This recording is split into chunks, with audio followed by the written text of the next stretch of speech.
Assalamualaikum warahmatullahi wabarakatuh. Halo semuanya, perkenalkan nama saya Nawa Nawiyah dengan NPM 6020222020 semester 3A Ekonomi Syariah, Fakultas Ekonomi dan Bisnis Islam Universitas Surya Kencana. Di sini saya akan membahas materi mengenai hukum e-commerce, keamanan, dan cyber law. Hukum e-commerce terbagi menjadi dua, yaitu hukum e-commerce nasional atau tepatnya di Indonesia dan hukum e-commerce internasional. Yang pertama, hukum e-commerce di Indonesia. Hukum e-commerce di Indonesia secara signifikan tidak mengcover aspek transaksi yang dilakukan secara online atau internet.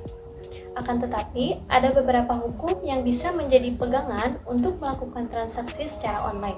Yang pertama yaitu Undang-Undang Nomor 8 Tahun 1997 tentang dokumen perusahaan yang telah mulai menjangkau ke arah pembuktian data elektronik.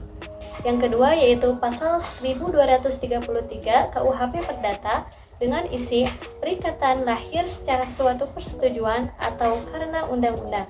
Berarti dengan pasal ini perjanjian dalam bentuk apapun diperbolehkan dalam hukum perdata Indonesia.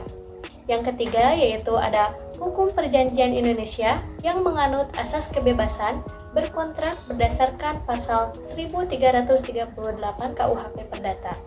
Asas ini memberikan kebebasan kepada para pihak yang sepakat untuk membentuk suatu perjanjian untuk menentukan sendiri bentuk serta isi suatu perjanjian tersebut.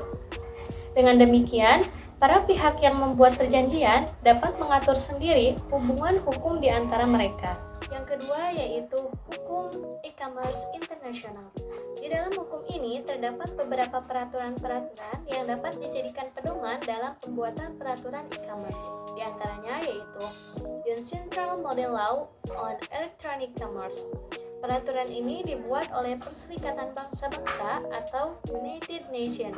Yang kedua yaitu ada Singapore Electronic Transaction Act atau disingkat dengan ETA. Nah, di dalam hukum ini terdapat 5 hal yang perlu digarisbawahi, yaitu 1.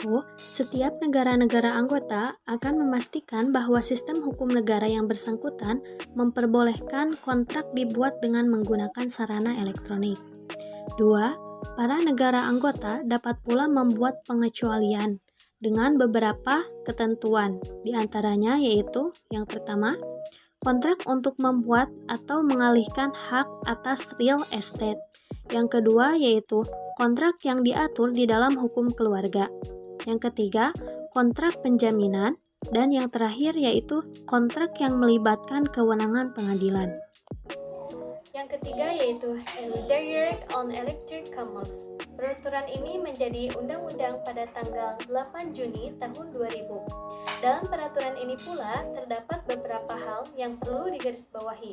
Di antaranya yaitu 1. Tidak ada perbedaan antar data elektronik dengan dokumen tertulis.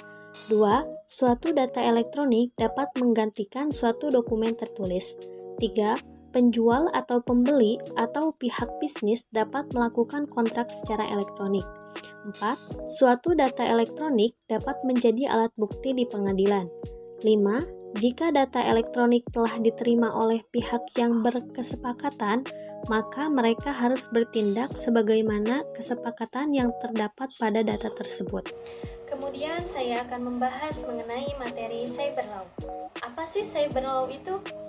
Cyber law adalah aspek hukum yang istilahnya berasal dari cyber space law, yang ruang lingkupnya meliputi setiap aspek yang berhubungan dengan orang, perorangan, atau subjek hukum yang menggunakan dan memanfaatkan teknologi internet, yang dimulai pada saat online dan memasuki dunia cyber atau maya.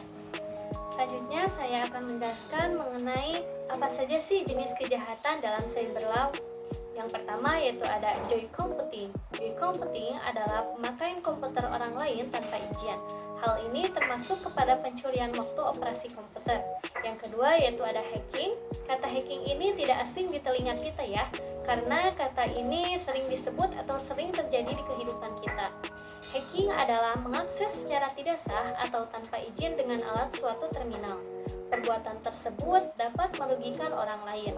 Yang ketiga yaitu ada the Trojan Horse. The Trojan Horse merupakan manipulasi data atau program dengan cara mengubah data atau instruksi pada sebuah program dengan cara menghapus, menambah, dan menjadikan tidak terjangkaunya data tersebut.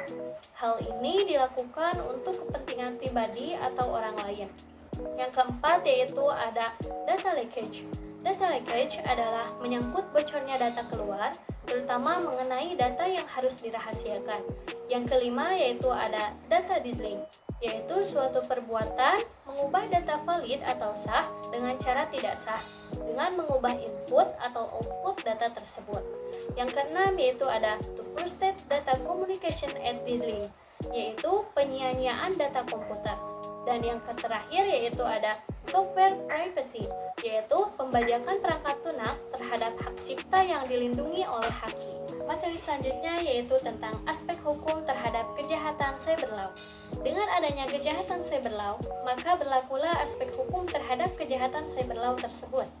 Dalam penentuan hukumnya, berlaku beberapa asas yang biasa digunakan, yaitu yang pertama, asas subjektif territoriality.